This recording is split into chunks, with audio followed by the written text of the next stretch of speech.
How's it going, everybody? In this video, we're going to be talking about all things in regards to California knife laws. But real quick, before we jump into this video, if you think that California should also not be restricting your rights to knives, go ahead and hit that like button and subscribe.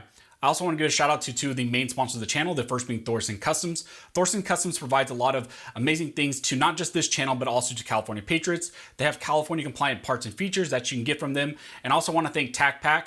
TacPack has a firearms and gear specific box and subscription box that you can get from them. And one of the things you can also get in a lot of these boxes are knives. So I get tons of knives that otherwise maybe I wouldn't have actually gone out and purchased for myself or didn't really know about. I can get those through the box, and also I can get a lot of other things. So take a look at both of these companies. They do a lot to support this channel, and I'll put a link to both of them down in the details section. So California knife laws, this is a topic that I talked about very early on in this channel. It's one of the first videos that I ever made. The quality of that video is not great. My video editing skills, my presentation wasn't great. I was kind of all over the place, but again, it was very early on in this channel. So I thought it was time to go back, revisit this topic, clarify some main questions that a lot of you had actually coming out of that video, and also just give you guys an update about where we currently are with California knife laws. So let's get into this. So when you look at how California has addressed knives, specifically what they've done is they put them in three main categories. The first being knives that can be carried open but never concealed, knives that can be carried both open and concealed, and then knives that are just generally prohibited. You can never carry them in the state of California and you just can't have them. So let's break this down going through those categories. First being knives that you can carry open but never concealed. And that first category of knives, you're talking about things like dirks and daggers. Now, what are dirks and daggers? What does California say are dirks and daggers? When you look at what California has said are dirks and daggers, they mean that a knife or other instrument with or without a handguard that is capable of ready use as a stabbing weapon that may inflict great bodily injury or death. So it's something that is readily accessible and can cause great bodily injury or death. That is what they define as a dirk or dagger. For example, I'll show you a dirk or dagger right here that I have, and it's a K-bar TDI, has a cheap sheath that came with it, but this is considered a dirk or dagger. It is not considered a dirk or dagger because it has two edges to it, or really it's kind of has a specific characteristic, but really just because it falls under that definition of something that is readily accessible, that could be used as a stabbing weapon that causes great bodily injury or death. So dirk or dagger, think about things like this, K-bar TDIs, knives that are fixed in their kind of design where they're not folding, they can't be locked out, they are fixed. They are just set in this position right here. They don't have to have a handguard, they don't have to have anything like that, they don't have to be double-edged, but they are fixed in a way that they are readily accessible and that you can actually use them as a stabbing weapon. So this really is kind of common sense when you think about things like dirks or daggers. These are the type of knives that people would carry on themselves, specifically for things like self-defense that they want to have readily accessible to them, that they can grab. They don't have to unfold. They don't have to hit a thumb stud or do a flip or flick their wrist or anything. It's something that they can just grab immediately and use for self-defense. And when you look at the California Penal Code section 21310, it says that any person in the state who carries concealed upon the person any dirk or dagger is punishable by imprisonment in county jail not exceeding 1 year, or imprisonment pursuant to subdivision H of section 1170. So this is kind of that wobbler section. So essentially it's saying they can charge you with a misdemeanor or potentially a felony, I believe. So that is your punishment for if you have one of these knives that is classified as a dirk or dagger, but you have it concealed on you. That is the punishment that you're looking at. Now, let's talk about why you can have a dirk or dagger open. In California Penal Code section 20200 says that a knife carried in a sheath that is worn openly, suspended from the waist of the wearer, is not concealed within the meaning of section 16140, 16340, 17350, or 21310, which is the section we just talked about where you can get penalized for having a concealed dirk or dagger on you. So California law says that you can have a dirk or dagger worn openly on you as long as it's suspended from your waist. Now, one of the questions that came out a lot from that last video is people talked about, when is something worn openly? Can I have a dirk or dagger maybe suspended from a necklace from my chest? I know a lot of people like to wear dirks or daggers that kind of just, hanging off of your neck.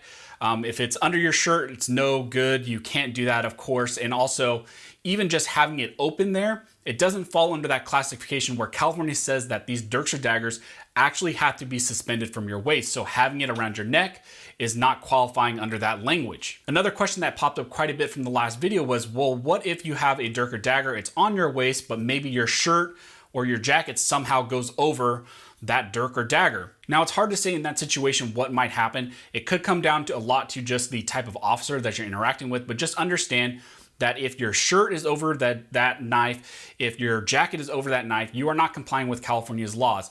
That dirk or dagger must be worn openly and it must be suspended from your waist. Now, another thing that popped up quite a bit in that video was a discussion about, well, can you have a dirk or dagger in a backpack? Can you have it in a purse? Again, generally the laws in the state of California, that language says that it must be worn openly, suspended from your waist. So of course, if you have it in a bag of this sort, you are not complying with California's laws. Now, there are some carve-outs specifically geared towards if an individual is camping.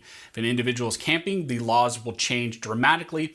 But also something to keep in mind is the area that you're in, if you're camping, they might also put further restrictions on what you can and cannot have as far as knives. So you're gonna wanna take a look at that as well. But one of the things I wanted to mention with dirks or daggers is a lot of people were asking about the length of dirks or daggers. What is the required length for these types of knives? And when it comes to length requirements, in California's knife laws, there is only a specific length requirement when we're talking about things like switchblades. But when it comes to dirks or daggers, there is no length requirement.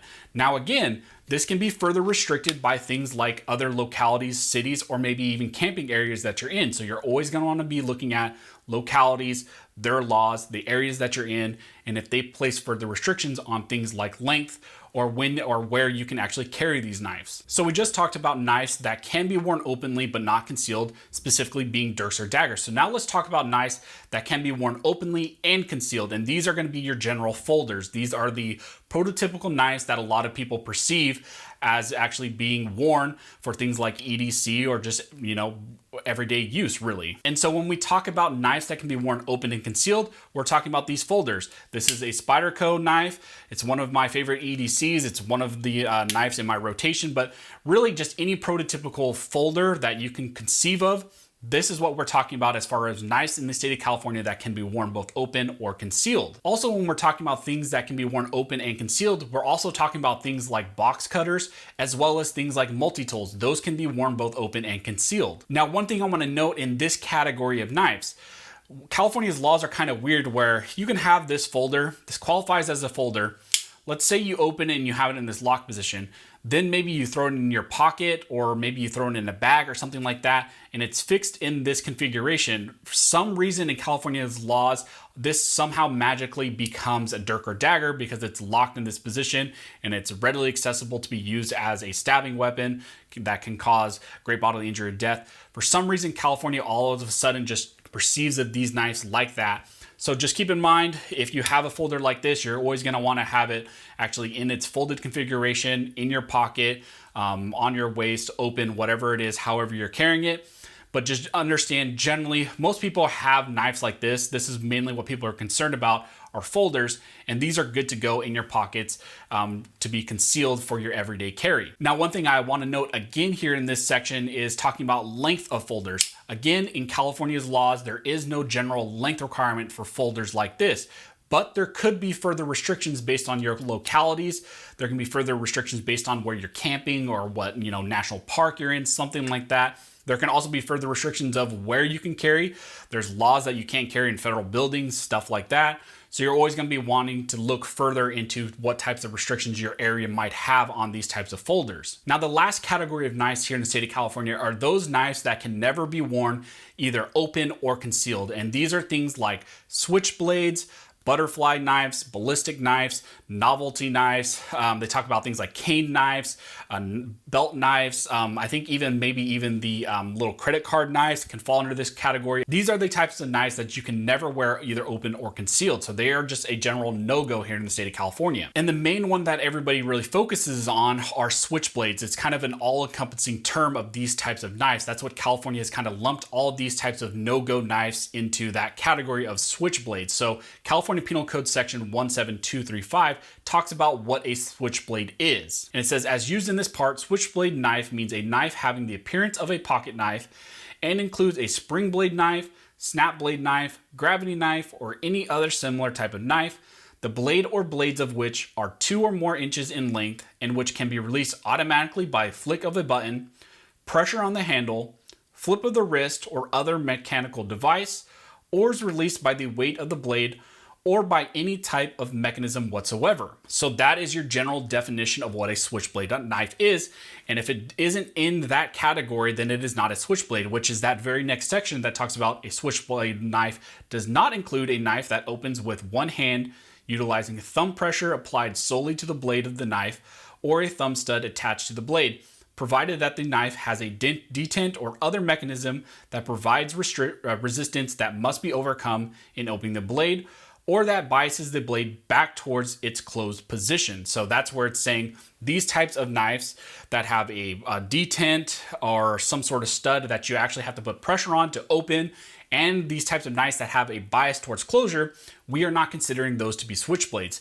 The knives that we are considering to be switchblades are the types of knives where you push a button and they open, you flick your wrist and they open, you use some sort of other mechanism and then they open. That is what they are considering to be switchblades. Now, one thing to note in this section that I didn't talk about in my last video is that there are some sort of autos here in the state of California that are legal, mainly because they don't meet the length requirement that we just talked about for switchblades. Switchblades, if they have 2 inches or more, they can be considered a switchblade if you can push a button and they open. But there are some knives, like this Kershaw knife, where you push a button and it opens, but it is not considered a switchblade because you can see the blade length of this is really tiny. I think it's like 1.9 inches. It is not 2 inches, and therefore it doesn't fall under that language that we just discussed. So if you just want to have a fun little knife like this Kershaw knife where you push the button and it opens, and you can kind of have an auto of some sort, not an auto like other people in other states can have, but if you want to have something, these are a good route to go as well, and they're just kind of fun to play with. They're good little fidget knives. But again, they're not switchblades because they don't meet that length requirement. Another very important thing to talk about here in the switchblade section are assisted open knives. Now, this is another Kershaw knife, and it is an assisted opening knife. So a lot of people have questions about, are assisted opening knives considered to be switchblades in California? Now, we just talked about that definition about what makes a switchblade a switchblade. A switchblade, if it's more than 2 inches and then you can push a button and it automatically opens, or you push on the handle and it automatically opens, or you flip your wrist and it automatically opens, then it is considered to be a switchblade. But if you have to push on a thumb stud, the knife itself, for it to open, and it has a bias towards closure, then it is not considered to be a switchblade. So assisted opening knives in the state of California are good to go generally. But again, you want to look at localities, what further restrictions they have on knives. But generally, when we're talking about assisted knives, they are not perceived to be switchblades. Assisted opening knives are good to go because again, you have to put pressure on some sort of the blade for it to open. It has a bias towards closure, and it just does not automatically open through a button, through some sort of other mechanism, through you flipping your wrist or anything like that. There is some sort of pressure you have to put on the blade for it to open. So this was a fun video to just revisit. Like I said, it was one of the first videos I ever made. There was a lot of questions that came out of that. Again, the quality of that video was horrible. The presentation of that video was horrible. Again, it was like the 3rd video I ever made. And I thought it'd be good to revisit this, talk about where we're currently at, answer some of those main questions that I got from that, and also just give a refresher for those of you who haven't seen that video on California knife laws. If you guys still have any questions that came out of this video, go ahead and comment down below and I'll try to answer the best of my ability. Also, if you like this video and you like support the channel, one of the best ways to do that is to like, comment, subscribe, and make sure to hit that notification bell because that helps the channel analytics, helps us spread the word about the Second Amendment, and also helps spread the word about things like this that are going on in the state of California. So as always, thanks you guys for watching. Don't forget to like, subscribe, and never forget this nation was built by armed scholars. This nation will be maintained by armed scholars.